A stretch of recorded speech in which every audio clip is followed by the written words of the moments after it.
কর প্রদান সহজ করতে চট্টগ্রাম সিটি কর্পোরেশনের আয়োজনে চট্টগ্রামের দামপাড়া ওয়াসায় কর মেলার আয়োজন করা হয়েছে। এই মুহূর্তে সেখানে কিছুক্ষণ আগে সেই কর মেলার উদ্বোধন করলেন city mayor doctor Shahadat Hossain. মূলত সার্কেল 1 এবং 5-এর অধীনে যারা রয়েছে, যে ওয়ার্ডগুলো রয়েছে, বিশেষ করে 1, 2, 3 এবং 7, 8, 15, 16, 21, 22 যেই ওয়ার্ডগুলো রয়েছে, সেই ওয়ার্ডের সদস্যরা কিন্তু সেখানে কর দিবেন এবং কর মূলত এই সহজ করার লক্ষ্যে কিন্তু এই আয়োজন। এবং মাননীয় মেয়র কিন্তু সেই বিষয়গুলো খতিয়ে দেখছেন আসলে যারা কর দিতে এসেছেন।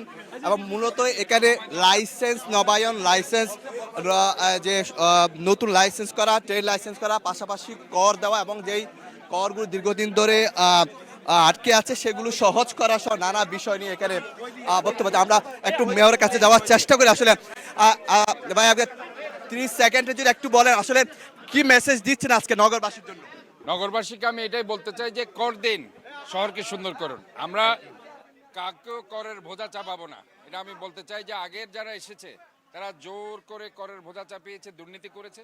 আমরা দুর্নীতিবিহীন একটি শহর করতে চাই, একটি প্রশাসন করতে চাই, একটি কর্পোরেশনকে আমরা এইভাবে গড়ে উড়াতে চাই। বন্দরের করের কথা আমরা বন্দরে আমি অবশ্যই বলেছি যে আমাদের একটা ন্যায্য যে পাওনা আমাদের সেটা দিতে, হোল্ডিং ট্যাক্সের কমার্শিয়ালাইজেশন করে আমরা 160 crore চেয়েছি।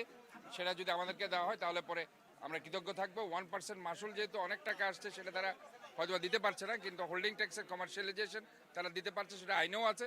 কাজে যেহেতু আইনে যেহেতু আছে, কাজে তারা এটা যাতে দেয়, আমি তাদের প্রতি আহ্বান জানাচ্ছি। ধন্যবাদ মেয়র মহোদয়কে। আমরা আসলে দেখলাম এই মুহূর্তে মেয়র বিভিন্ন জায়গা কিন্তু পরিদর্শন করছেন, বিভিন্ন করের মেলা, বিভিন্ন যে স্টলগুলো রয়েছে সেগুলো পরিদর্শন করে দেখছেন।